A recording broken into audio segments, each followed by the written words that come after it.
All right, so thanks for coming anyways. So it's not an easy day to make it because your exams are starting in next week and followed by with evaluations and submissions of grades. Professor Arpan is also possibly super engaged in that activity, if I'm not wrong. So it was the only date that he was available, so we have to schedule this colloquial talk today. So I'm very sorry for that. So, as you have already known, he is currently posted as associate professor in the Department of Management Studies at IIT Delhi. He has completed his doctorate degree and PhD from XLRI, Jamshedpur. And the good point is, not the bad point maybe, he's also born. So he's born in Kolkata, very close to my place. So he's in Central, I'm in South. So he also had an engineering degree and he was awarded gold medal in computer science from Jadavpur University. So his research interests primarily in the domain of data science, digital transformation, machine learning, social media, ICT-based public policy. He has published over hundreds of articles, if I'm not wrong, more than that maybe, in Elsevier, IEEE, Springer, Taylor and Francis, ACM, Emerald, and so on and so forth. And edited at least of 6 research monographs and has more than 1,400 citations till date. So he's younger to me, by the way. That's bad news. He's also editorial board member of top journals like International Journal of Information Management Information Systems, Frontier, Global Journal of Flexible System Management, International Journal of Electronic Government Research, so on and so forth. He has been facilitated with numerous awards and accolades from the fraternity, both from academics and from the professional world. So we welcome you, Professor Arpan. Thank you, Professor. Please enlighten us with your wisdom. Thank you. Thank you. I don't know whether I've been enlightening or lightning, whatever that is. So thanks for the invitation to come up in SNU. And today what I'm presenting is predominantly some work that we have been doing in one of my doctoral supervision. So this is the work with one of my PhD scholars, Purva, and I'm basically presenting, kind of research that I typically do. So most of my research falls in an interdisciplinary kind of perspective where I apply maybe methods or maybe theory or lens coming in from functional disciplines, and most of it connects information systems with other disciplines. Information systems could be the primary thing that is my strong forte, but I connect that with operations or with digital marketing, kind of a schematic. So today what I am trying to probably present is connecting on the theory of influence of CEOs on sustainability, and I'm trying to share that based on slim limited findings and what we published. A part of it is published, not the entire one, and I'm only presenting probably 70-80% of that surrounding social media. So I don't think I need to reiterate surrounding what exactly is social media. Most of us are probably spending 6-8 hours in a week, in a day probably, sometimes, on what exactly is social media, and then subsequently what we are trying to do is understand within this value proposition that people will have better connect with others, organizations can connect better with stockholders, can connect with other suppliers, buyers, how all that leads to some kind of opinion propagation. So my entire research that I'm going to present today is surrounding little bit of opinion propagation, connecting that, and little bit of how that helps in terms of building a particular context across a society. With that, I'll start off to explain what exactly is influence.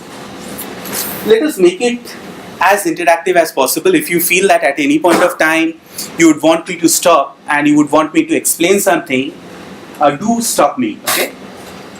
What do you understand by influence? Don't look at the slides. What is influence? Yeah?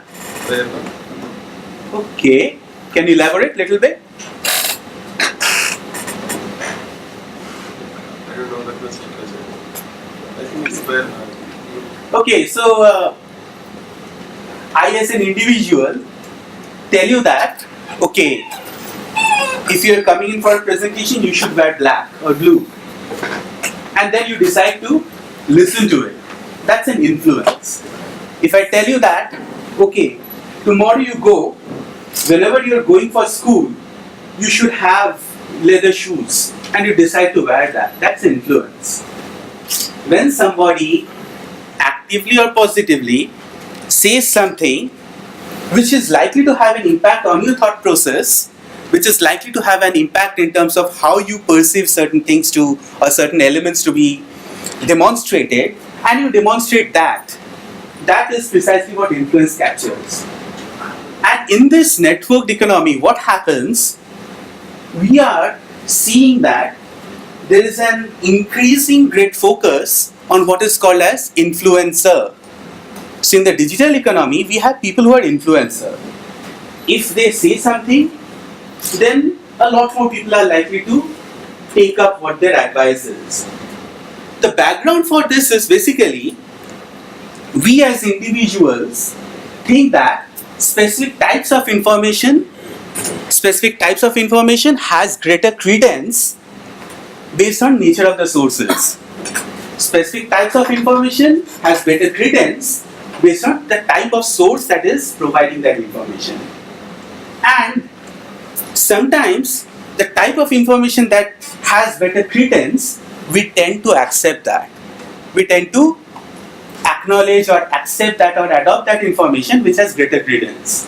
And that basically drives the entire understanding of what is influencer, which is why today, long back in marketing parlance, we used to say that there is something called customer lifetime value. You would have heard of it, right?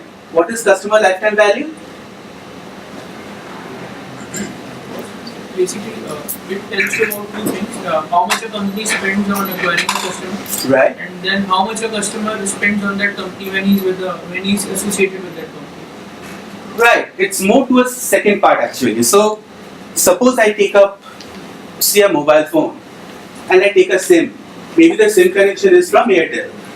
So when I'm taking that connection, maybe that SIM connection from Airtel, I have an intent that I'll stay with Airtel for 5 years, 10 years, right? Now the total revenue that Airtel gets from me in those 5 years or 10 years is basically my customer lifetime value. Predominantly, before this network economy area, what has happened is, whatever business I give to the organization, that used to determine my CLTV, or that used to determine my value to the organization. Every year, I buy certain things, I give some profit back to the organization, and that basically determines to what extent I am valuable to the organization, and on the basis of that, they'll tell me that this guy, hey, he's probably a platinum customer, this guy is a diamond customer, this is a gold customer, this is probably a silver customer. That used to be the case. But now everything has changed. How has this changed is that in the last 5 years, 7 years, the nomenclature, that understanding that I might not buy something directly from you, but then if I say something, there are mostly others who are likely to listen to what I'm saying. If I say something tangible, there is likelihood that others who are listening to me, they are likely to accept that. They're likely to kind of take up whatever I promote to them. And that basically brought in the role of influencers in this ecosystem. So when you go to a doctor would prescribe some medicines. He can prescribe a generic brand, but then he may say that go for this particular brand. That particular brand may be even costlier, but we don't question why are you prescribing this particular brand. The same kind of generic medicine is available across multiple other brands. Now, when we take up that particular brand of medicine, we are going with the credibility that the doctor brings into his information. We are going as an individual, the credibility that the doctor brings into his information. And that is where basically the role of an influencer comes, that I need not be actually your customer. Suppose there is a mutual fund which is there, I may not actually buy that mutual fund. But say for example, if I have got 2 lakh Twitter followers, or say I've got 20,000 LinkedIn followers, and I say that this mutual fund is very nice, it gives a very high dividend, it gives a very high return, it is low on risk, everybody should go for it, then a lot more people are willing to basically jump and shape into that. That is where influencer comes in. Maybe I don't purchase that, but then on my advice, many others are doing it. When many others are doing it, there is a mechanism that became more and more important, that can I quantify the role of this influencer, the value of this influencer, which basically saw the emergence of social CRMs, products which can quantify the network value of individuals, and subsequently the entire analysis shifts from CLTV to CNV, or customer network value, and that is where basically the role of influence becomes more important. And in this role of influence, when you're talking of social media, there can be positive influence. I say that, okay, you like this thing, I enjoyed using this service, I enjoyed using Airtel, go for Airtel, you take up Airtel. Or I say that, I was terribly upset on using the service of Airtel, you should not go for Airtel. Although you had planned that you would be buying an Airtel SIM, you decide, okay, no, maybe it's not good to buy an Airtel SIM, maybe I should switch to maybe Vodafone or some other service. So my influence can be both positive and both negative. My current work that I'm going to present is predominantly looking at how I'm able to influence somebody else in taking up some kind of a campaign, some kind of a message. It need not be a campaign, it could be a message. Can I, as an individual, have a mechanism to measure how I'm able to spread some information surrounding a context? And the context which I chose for this exploration was surrounding SDGs. My research area is surrounding influence, and the context I'm choosing is basically how is those contexts of SDG being propagated in social media by influencers. That's my research scope. Any question till now? Sir, what does SDG stand for? Okay. What does SDG stand for? SDG stands for Sustainable Development Goals. So what happened?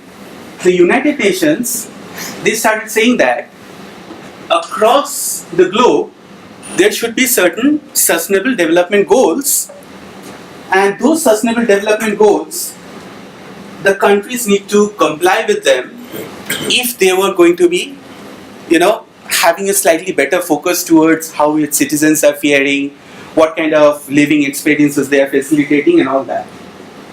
So this sustainable development goals kind of were defined by UN and kind of mandated by in 2020, 2030, you should have certain degree of achievement.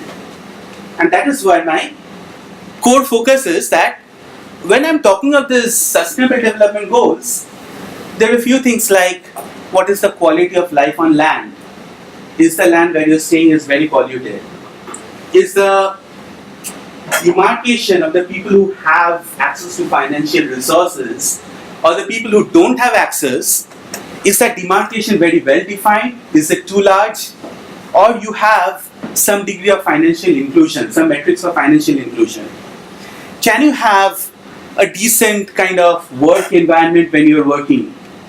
So a lot of this financial or economic or social goals which were posited by United Nations, they have been defined in terms of a lot of target indicators, and that is where basically we are trying to see that when a nation basically starts thinking of SDGs, the nation will start thinking of SDG if the people who are creating the work opportunities or the people who are influencers in those nations, they start adopting the concept of SDG.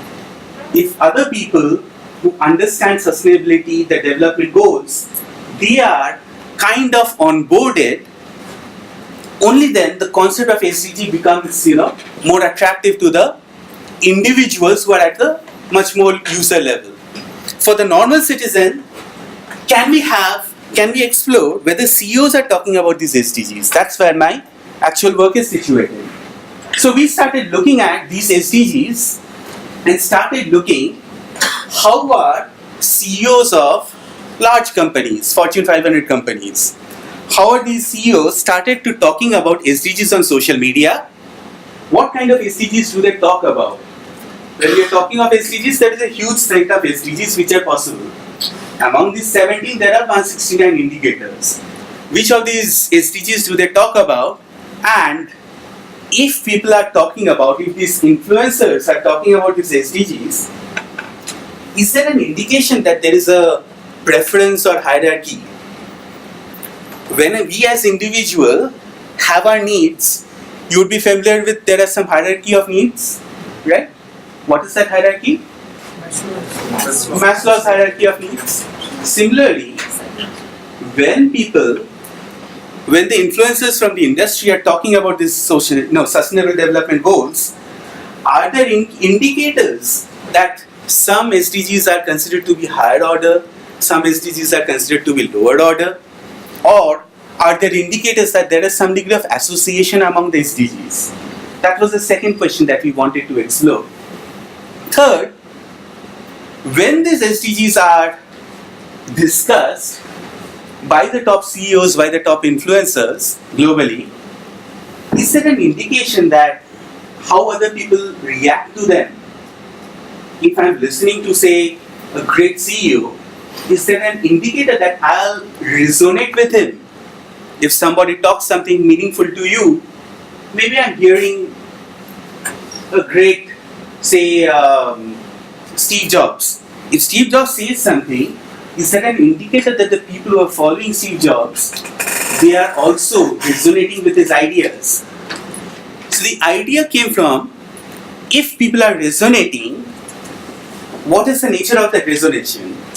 Is there a subsequent propagation around these SDGs or related concepts in social media? So, given that, we looked at inclination of the CEOs towards discussing SDGs and how subsequently that SDGs propagate on social media platforms. And that's where basically most of the work is situated. There's another part of the work which I'm not presenting today, which is how does SDG impact social media presence or even firm performance. That I'm not presenting, but that is an extent, that is more of inferential research that is going parallel with this work, but that is something that we are also exploring right now. But this work is predominantly only situated here. We are not connecting at the other impacts of such discussions. Any questions? Great. So we have some hypotheses. I won't get into the hypothesis, but before we are trying to validate whether the mean inclination of female CEOs surrounding SDGs is the same of male CEOs. The reason for this hypothesis is, it has been observed in many literature that female professionals are slightly more inclined towards sustainability. Female professionals are slightly, kind of more concerned surrounding their ecosystem as compared to male, who would be more towards, racing for their direct objectives. So line function and support function, that kind of demarcation we have in existing literature, and it says that based on gender, there has been some kind of focus among professionals to cater to certain needs. Then subsequently, is there an industry-specific demarcation that is there? Similarly, is there a hierarchy which is available in the SDGs that can be looked at when people are talking about these SDGs? And if people are talking about these SDGs, what is the nature of the subsequent propagation of the idea? I talk about something, and subsequently many others are also talking about something. They pick up my idea. I say that Sachin Tendulkar is God and Virat Kohli does not mean anything. Then a lot more is talking about that. Then that is propagation. On the converse, if I say that Virat Kohli is God and Sachin Tendulkar has not done anything, and then other people start talking about it, that is also propagation. So whatever I am saying, how is that propagating? If I am talking about SDG, do people really show inclination to discuss about the similar ideas? So for this research, we have used an approach that is called as social media analytics. So in social media analytics, what happens? There are broadly 4 types of analytics: descriptive, content, network, and space-time or geospatial. So when we are talking of these analytics, fundamentally what happens whenever we are discussing in, say, Facebook, Twitter, anything, when I'm discussing something in Facebook, when I'm discussing something in Twitter, somebody would automatically create some content and there would be others who are contributing to that content. I post a status message. When I post a status message, somebody would also contribute to that by co-creating user-generated content. When somebody comments on that, that is co-created user-generated content. And in that, basically, what we are trying to say is that there are few types of analysis which can be done. And in that few types of analysis, we have something called as descriptive, we have something called as content, we have something called as network, and we have something called as geospatial. For our research, we have just used few of the slices of descriptive, content, and network. So what does it really mean? Let me try to explain that. So when we are talking of this research, before we come there, so I'll give an example of, say, Twitter or Facebook. So when you're making a post in Twitter, say I write that hashtag Namo, which is Narendra Modi, has done a great job in terms of digital India or has done a shoddy job at digital India. I make a post. When I make a post, then there are 2 mechanisms I can, as a researcher, extract that post. I can use hashtag and use a search-based mining of that data. So maybe millions of people has used hashtag Namo. I can get all that data. The other part is I can identify the people who are making such posts and I can extract their data. That is called as timeline analysis. The first one is basically called as search-based extraction of tweet or social media posts. The second is basically timeline-based extraction. I can either search for something or I can extract it from the timeline. Now after I've extracted, then I can basically implement. When I'm extracting, I'm probably extracting some 30, 40 different parameters related to the tweet. It could have your location, it could have your timestamp, it can have your country of origin, multiple such things. And this is all unstructured data. What do we mean by unstructured data? Yeah? Sorting. It is unprocessed. It is in the form of text, jargon, values. It doesn't have any kind of numbers associated with it. It is completely unstructured. There is no structure given to the data. The data comes in a format that is called JSON, and then after the data is processed, basically then we can start our analysis. We have to clean the data. It's a huge task to clean the data. After cleaning the data, then we can start the analysis. So after we have got this data, then basically we start off this analysis and then look at, hey, what are the nature of people who are taking part in the discussion? We can say that there are, say, 1 million people who have taken part in a discussion. We can say that, okay, these are my top 10 people or these are my top 20 people. I can bring out mechanisms of who are the people who are mentioned most. So in that 1 lakh or 1 million discussion that has happened, who are the top 10, top 20, top 50 people who has received a lot of mentions. And I have mechanisms, to demonstrate these activities in a descriptive analytics in terms of either pure number or in bar charts or graph or in word clouds. In word cloud, what happened, which has got, when you have a huge amount of text, the text which is the words which are having dominance, that appears in a bigger size. So we use these mechanisms in descriptive analytics to infer some meaning about the research question that we are exploring. Subsequent to that, there would be approaches which are looking more into the content. Previously, we were looking only at the number of times somebody has written something over a theme, a number of times somebody has contributed to a particular theme. Right now, we are changing our focus. Right now, we can slowly move into what is the content that is there in such discussions which is creating some meaning. And there are mechanisms in which I should be able to say that if somebody shares something pleasant, I can say that this guy has said something that is having a positive sentiment. I can also say if this guy has not said something positive, that this is a person who has made a negative sentiment, statement.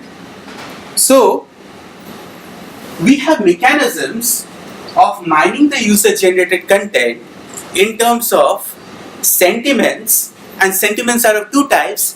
One is in terms of polarity, that somebody is positive, negative, or neutral about a particular topic. The other is basically what is the emotion surrounding the sentiment that is there. We also have mechanisms to identify the topics of the discussion. So if there is, say, 1 million tweets or 1 million Facebook status posts, what are the top 10 topics which are there? We can find those top 10 topics based on some algorithms which are there. There are semantic analysis, there are latent Dirichlet allocation. So using those topics, we would be able to find out, okay, over a period of time, this topic has grown in popularity statistically, and over a period of time, this topic has decreased in popularity. So when we use this, and subsequently network science, we can see when people are commenting or contributing to any discussion, how are they connected to each other. I make a tweet and you like it, then the two of us are acting as nodes, and the connection between us is then acting as an edge. I make a Facebook status message, you like it and comment on it. The two of our activities are basically connected as nodes, and the connection that we are establishing is basically on edges. The strength of the edges, it's like a graph theory. You have a graph, you have nodes, you have got the nodes connected in edges, and the strength of the edges is basically given by when the connections are interacting, how frequently they are connecting. So if you comment multiple times on my Facebook pages, on my Facebook post, then the edge strength increases. If you are commenting on my Facebook page, maybe also commenting on my Twitter discussion, maybe also chatting with me on WhatsApp, then my edge strength also increases. So all this goes in the background of what we talk of in terms of network science or network analytics. Using this, we started to basically look at the CEOs. Using this, we started to look at the CEOs.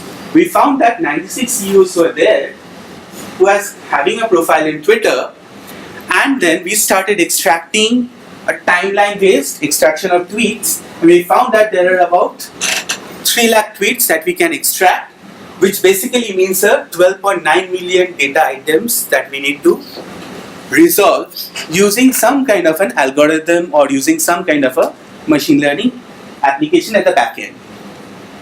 So, when we did the analysis using these methods, what happened? Then we found that many of the CEOs are talking about these SDGs. How many SDGs were there? 17 SDGs were there.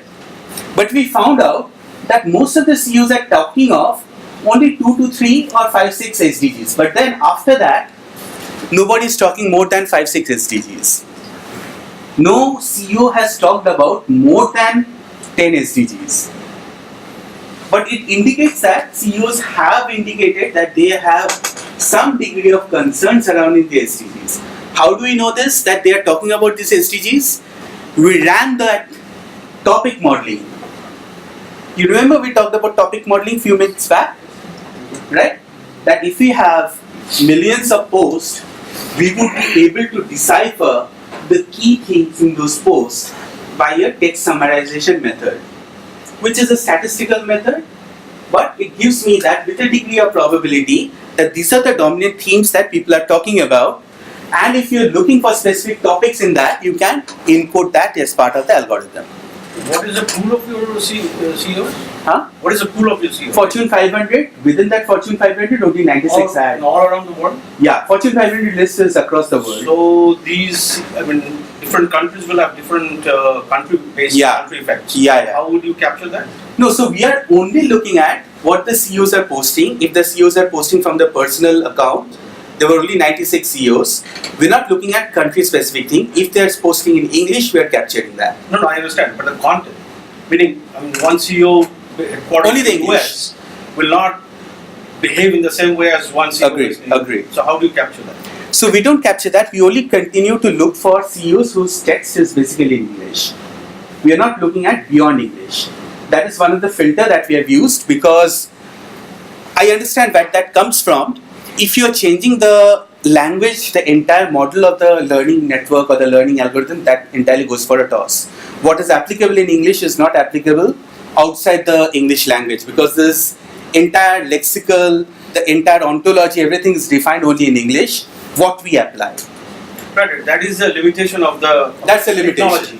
But the thing is, when you're doing a research, there are other hidden factors. Right. Like that, the United Nations made is available to all countries in the world, but the way they will affect certain factors in the United States not the same as it will have in a sub-Saharan African country. Right. So that We are not capturing that. We are just capturing the CEOs of multinational Fortune 500 companies who would automatically have a global presence. So they would be somewhat neutral to, although they would be not completely neutral to the socio-economic context that they are coming from, but they would have a pan-global presence, and we only took their English tweets. That's one of the ways that we approach this. Professor Kaur, small question. When are you doing hashtag SDG, or are you looking at specific SDGs and looking at those names? Like when you're talking about clean water, is it like hashtag clean water? Or I'll explain a little bit then on the methodology part. Excuse me. You are taking 96 CEOs and having measured the relevance of your 17 sectors you defined, poverty, production. No, that is not sector. Those are the SDGs. Okay, SDGs. And you made any relevance of those CEOs? For example, one CEO is from the IT sector. Maybe he's a top. We'll come to that. That relevance we have checked. Actually, we'll come to that in the findings. So to answer your question, when we are doing the topic modeling, can I write here? So what happens, I can have, say this is my word 1, word 2, I can have word say 2000. Say the human dictionary can have 2000, actually it is 2800 kind of English words. Say there are 2000 words which I generally use in my discussion. Now, when these people are discussing about this, somebody would be probably talking about word 1, word 2, maybe word 3, some word 998, 999,000 and word. Across all such discussion, it would be pretty much a sparse matrix. So when I'm discussing about something, I'm just using maybe 10 to 15 words. Everybody is actually discussing about this word separately. But using some tools that is statistically called as support and confidence, what I'm able to find out, if I remove the words which do not contribute meaning to this discussion much, words like a and the, other kind of words which won't have much of meaning, I call that as a process of stemming. I remove those words and then subsequently I have a smaller boundary, maybe 1500 words like this. When I have those 1500 words, what I can do is I can check which of these words co-occur together. If they are co-occurring together, I can say that they are related to a similar concept. And if I have a similar concept once identified, I can see which of these concepts are also, or words, co-occur with similar other words, and on the basis of that I can create a small basket of dictionary which will tell me that these, say, basket of say 15 words will basically represent topic 1, or in this case say one SDG, say SDG 1. So this laundry list of 15 words or 20 words, if they are captured, then these are represented in a method that is called, or in a concept of SDG 1. If I am able to get that from this laundry list of maybe 2500 words, using support and confidence, these two statistics, I'll say that, okay, from this topic I can derive that this is a concept that is being discussed by the CEOs. That is the fundamental, underpinning of this. So support and confidence is something like this. Think when you go and shop in, say, Amazon. I buy bread, butter, milk. I buy bread, jam, then maybe milk. Maybe soup. So what I'm asking is, when it is bread, butter and milk, would you assume that it is breakfast? And when it is I don't need to assume. Okay. I'm not looking for the intent with which people are buying this thing together. I'm just looking at co-occurrence. I don't want to care. It could be something like diapers also. Say bread, butter, diaper. So when I have this, when I'm making such a rule, what it says is, if I have bread and milk, what is the probability that I'll also buy a diaper? Looking at the co-occurrence, I try to say that probabilistically, if I have two items, what is the third likelihood of the item to reoccur? If I'm talking about few words, what is the probability that I'll talk about something else? It is basically something like conditional probability. Something like conditional probability. Similarly, how many times if there are say 1 million such combination, how many of this combination is basically brought out by bread, butter and milk? That gives me support. If bread and butter happens, I can buy milk, I can buy diaper. How many times when bread and butter happens do I actually buy milk? That is confidence. Using similar statistical method, I'll be able to generate a topic, and on the basis of the topic I should be able to identify whether somebody is talking about one particular theme or not. So in this case, if the theme is say one SDG, say clean water, or whatever, like one particular thing, so the person does not say clean water but say something else, but you would assume that it is clean water. I'll be able to track that these are the synonyms and antonyms from a laundry list of basket. Okay. And then identify that this person is basically talking about. But because you're working with words, not necessarily, it might be say I'm talking about clean water, but in the context of, after the flood there was no clean water in my locality. Might not be talking about SDG per se. True. Like, True. That's a possibility also, right? That can also happen. So it's not that you are looking at hashtag SDG whatever, but you are looking at certain things and you are assuming, therefore, this must be this. Just so wanted even to if get a somebody sense. is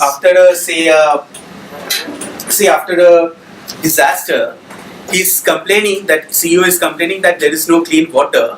That means that he's concerned about clean water. And in a way, he's concerned that the social ecosystem surrounding him, they may not have access to clean water.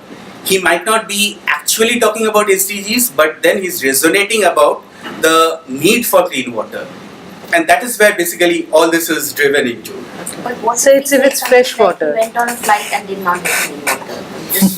That could also happen. That's not a concern about SDG. True. Yeah, That is one of the precisely limitations what I of was the trying method. to understand. So the method basically looks at ontology. It could happen that when we're talking of this, the content analysis thing, I'm talking of, say I'm wearing a blue shirt, the sky is so blue, I'm feeling blue. In all the three things, I'm having the word blue, right? But they don't mean the same thing. But they don't mean the same thing. In one case, I'm wearing a shirt blue, where blue is a property of something that I'm wearing. It's a property of an object. Then the other thing is, I'm feeling blue, which is basically a mood. It shows that I have some kind of a depression. The third is, the sky is blue, which is again a positive connotation.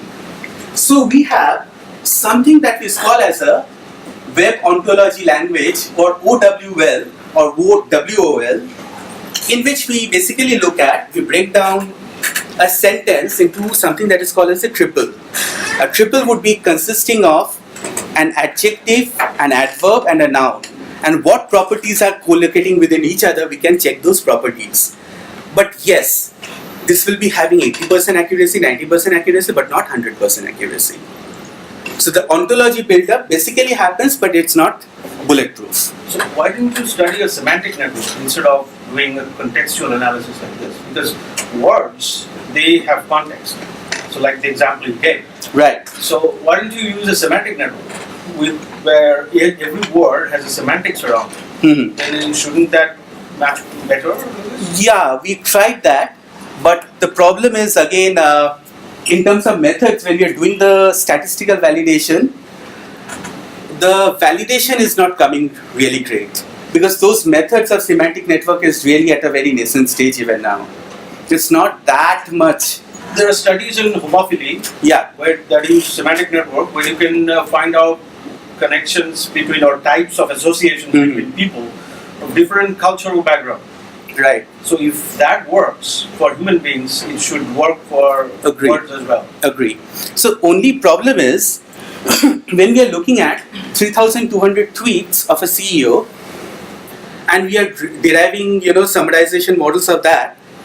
Now, maybe only 2% of that data is actually surrounding SDGs. But when we are talking of homophily or propinquity, those kind of metrics of semantic networks, the problem is we are looking at the entire data set. Here I am searching for a needle in a haystack. So that is why we had to look for words rather than network. We could have looked for network when it becomes much more popular and many people say if we use hashtag SDG, it would have been better to use a semantic network. But if you are looking for a needle in a haystack, then probably the amount of data that we are getting has so much of noise, a semantic network becomes slightly difficult to build. Can I proceed? Yeah. Okay. So with that, we looked at, can we develop some kind of grouping of these SDGs? And there was a paper by Chakravarti which came out in HBR. The other paper was in, I think, Mansi. They talked about a classification of these SDGs: people, planet, policy, and human condition. So we looked at what kind of, these SDGs became more and more popular. And this was basically, I think, your question, that is there an indication when CEOs are talking across, is there an indication that specific industries tend to favor certain SDGs? We found that most of it, that there is no difference between the female CEOs and the male CEOs when they come about discussing about SDGs. But across the industries, there is a difference when people talk about these SDGs.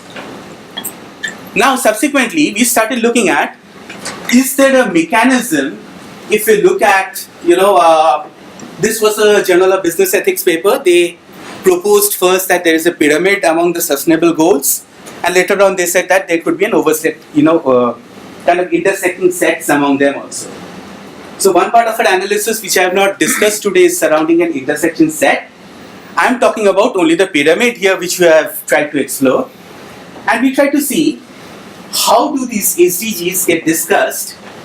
Thus, many of these SDGs reflect what state or what priority that is there from the CEO front in terms of a hierarchy of needs, which is a CSR pyramid. If we can get an understanding of the hierarchy of needs of the CSR pyramid, then probably we can say that, okay, that there is probably a significant difference in terms of how people prefer to talk about few SDGs as compared to the other. We found that yes, there is a good degree of resonance that CEOs tend to discuss elements of the SDGs which are more related to legal and economic and less related to what are the SDGs related to philanthropic and what are the SDGs related to ethical. That was one of our findings, that there are more dominated focus towards the base of the pyramid as compared to the top of the pyramid, which are more like we have in Maslow's theory, that is more towards actualization. CEOs also demonstrate that they would tend to talk more about the kind of SDGs which are associated with the lower part of the pyramid. Subsequently, we tried to do something that is called as how SDGs are being mentioned together. Is there a chance that some of these SDGs co-occur together? Is there a chance that when people talk about SDG 1, they talk of SDG 2 also? And when we start looking at this co-location, then we see that some of these SDGs, they are majorly co-occurring together. It's not that some CEO would talk about SDG 1 and forget about the rest of the SDGs. So CEOs, when they talk about SDGs, they would actually have a cohort of SDG that they feel is relevant, and they'll talk about that cohort of SDG.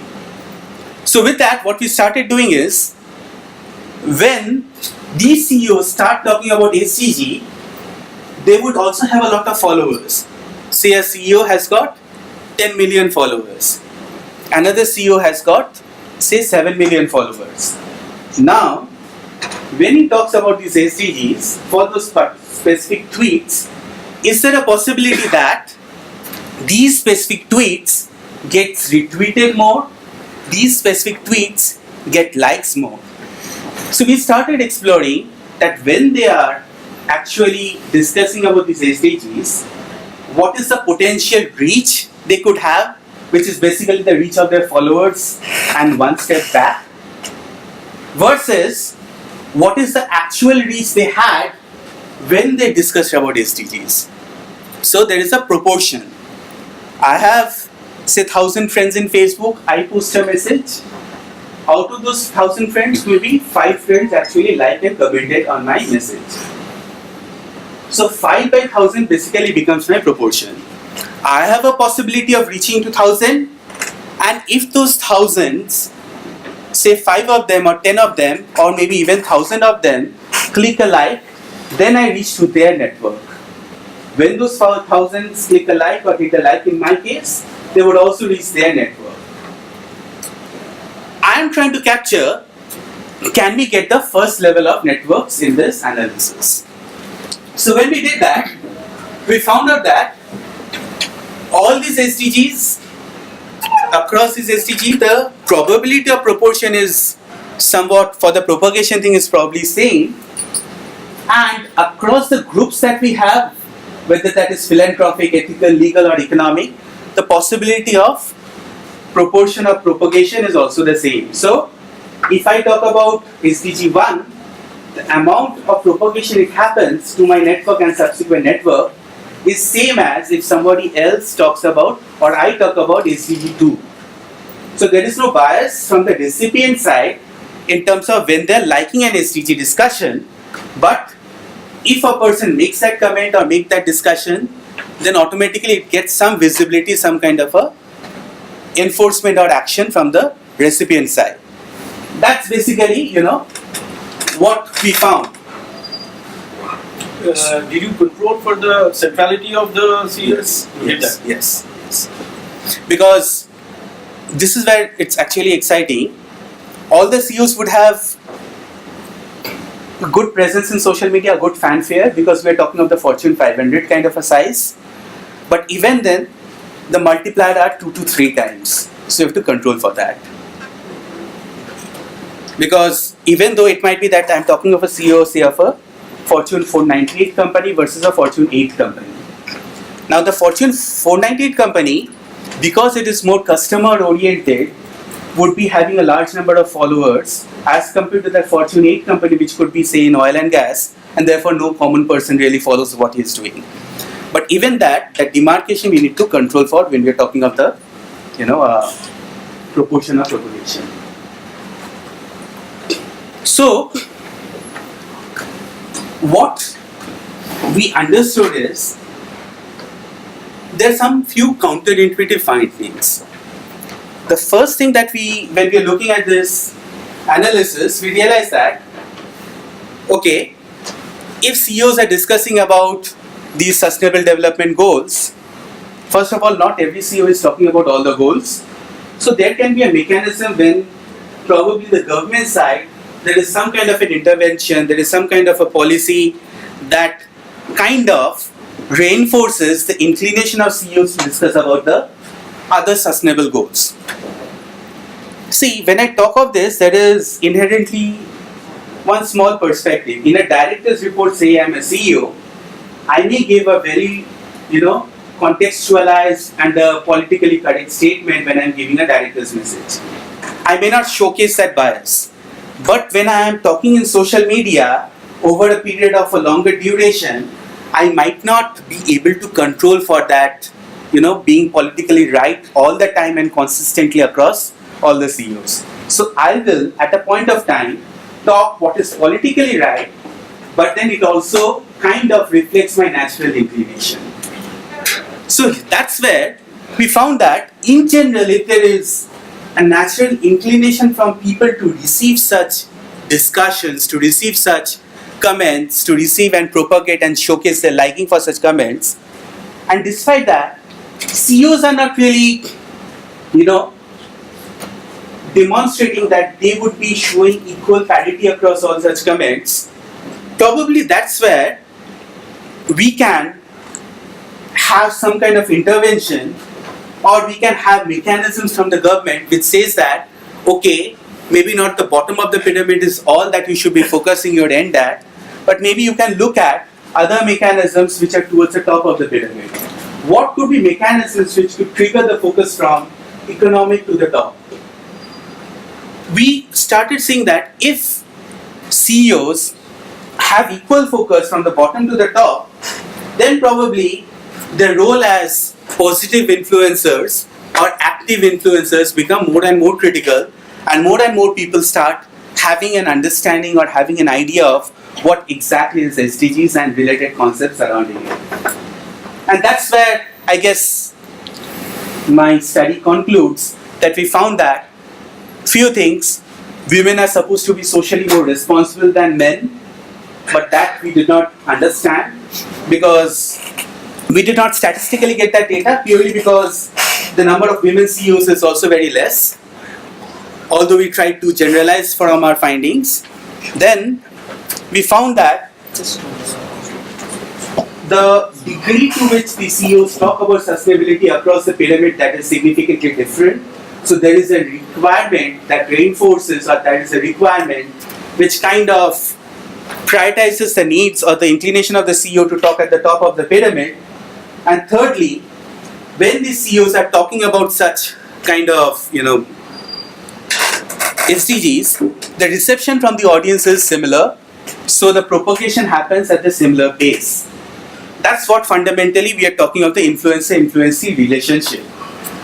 And this research we are trying to take forward in trying to understand if CEOs talk about SDGs, which I have not presented here, and few other things related to sustainability. So there is a concept which talks of the fourth industrial revolution and circular economy. So if CEOs talk of circular economy SDGs, does it have an impact on top in terms of their social media presence? Does it have an impact in terms of the firm performance as well? So that's more of an inferential econometric kind of research, followed by whatever like social media analytics kind of research that we are also exploring subsequently. So with that, I'll be happy to take any questions. I'm wondering whether we can have CEO's personal comment and professional comment separately. Can we kind of dig deeper and understand whether there's a link between these two, and finding might be different if we consider personal and professional differently? Just wanted to add something to what Sandeep said. I had a similar kind of concern. Like, one is when the CEOs are giving these tweets, how much of it is personal view and how much do they have a team of people deciding on what they should be writing so that the firm's perception goes a particular way. Agreed. It is likely to be 90% of that. Yes, I might be horribly racist, but will I tell that? will And I this tell is where that? basically the social cognitive bias comes into the picture. So as a CEO, I'm likely to have a team who is basically managing my accounts. Yes. But then we are controlling for only those accounts which is the CEO's personal account and not the account of the firm. There might be a person who is managing that account. But over the longer duration, when I'm doing a timeline extraction, I'm able to say that, is it the same person who is managing the account having that bias? Or if the person changes, the bias, nature of the bias also changes. This is in contrast to when I'm giving a director's message. Suppose I redo this exercise using the director's message and maybe public presses. That is much more contextualized to what is politically right for my stakeholders. As compared to a social media, so literature has indicated that social media are likely to be more impromptu as compared to a director's message or as compared to maybe a press release. So that is where basically are fundamental. But there will be a team which manages it, but then it still indicates the CEO's preferences over a longer period of time. Just a different look at the problem instead of doing it this way. So you have a list of 500 companies and CEOs. So top down. So divide the companies according to their company firm similarities. Then isn't it obvious that similar CEOs of similar firms will be talking about similar things? Yes. So instead of that could save all the labor, because this is needle in a haystack, and you're trying to see if some pattern emerges. But if you are already guided by knowledge, so that would make your search. We did the industry specific analysis also, which helped in fine tuning our findings.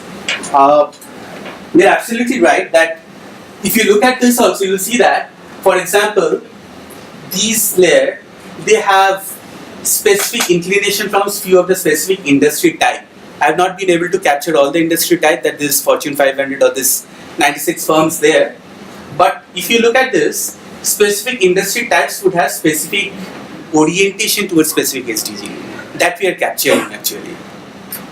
But we have not done the analysis surrounding within a particular industry, how do the reception differ. We have not really looked into that. We have only looked at an industry level whether people have inclination to discuss about specific SDGs that we are typically capturing in this graph. So in a country like ours, where we have a CSR mandate, so much percentage of the profit has to go somewhere, where other countries, they might not be having it. They might still be doing something, but might not be having it. So suppose I am in a particular industry which is, and I want to contribute to CSR which is related to my focus, my industry focus. Is it not, isn't there a likelihood that I'm going to talk about that kind of CSR? And therefore, wouldn't it be interesting to look at how countries in which it is legally mandated to do CSR and where it is not, what are the differences? So we have not control for whether there is a legal mandate within certain, countries to do CSR, but that legal mandate would basically be more tailor-made if it is a director's report which basically reports on the. So what happens if you look at databases, there is an ESR metric which reports how much of investment is actually made on CSR. But here we are not looking at that, but even here we are trying to look at if some of these different SDGs are reflecting benefits which are more in terms of economic in nature, the CEOs are more inclined towards that. So this hierarchy of CSR basically says that there are philanthropic, few CSR areas are purely philanthropic, few are on the point of ethical, few CSR activities are more from the legal point of view, few things are in terms of economic benefit. So if a CEO is talking more of investing or talking more of, not investing but talking more of this economic barrier or economic benefit kind of CSR activities, he is getting tracked here. That's what precisely we are trying to capture, that if specific CEOs, they are more inclined towards a specific area which is trying to give them more of economic benefit as compared to say legal and ethical benefit, then where does it really fit the picture? Can we demarcate between that inclination to also talk of philanthropic versus ethical as compared to legal and Legal is where the compliance part comes in. Economic is when it actually benefits me back also. I think I did not pose the question correctly. What I was saying is, like, if I'm in a particular, say I'm in IT and certain areas I put my money in, 2-3 areas, isn't there a possibility that I will talk about areas so that people's focus come there and how good I'm doing? Which is Rather than predominantly it's the economic thing. Yeah. I understand what you're saying. That's predominantly the economic thing, though. Not necessarily only economic. It Could be others also. Like, you take example of SCL. I mean, lot of things. Yeah. They talk So about it. suppose I'm talking of, They might talk I about want to do philanthropy a lot because they of have. philanthropic training surrounding IT, surrounding say IoT. I'm doing those free workshops. I'm having maybe game hackathons surrounding data science. When I'm organizing that, I'm also training people as to probably reducing the digital divide or the competency divide. When I'm doing that I'm catering to the SDG in a way. I'm catering to my CSR requirements, but I'm also creating a pool by making the industry better and probably identifying few people who will come back and join me. That is what economic basically captures. If I'm doing something that in a way, directly or indirectly affects my economic outcome. But that may have multiple kind of, might be impact this as well and that as well. So can't always kind of just focus on this only economic aspect. Agreed. Followed by economy. So might be some sequence need to explore. So trickle down effects would happen. All right, I'm so sorry we are running short of time. We'll continue maybe post session in the lunch. So I'll say this some. So thank you very much for your great talk, and may I ask you.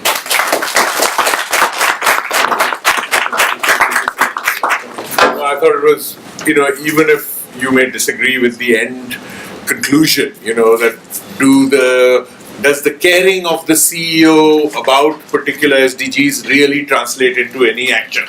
Does it make a difference? Yes, it spreads awareness.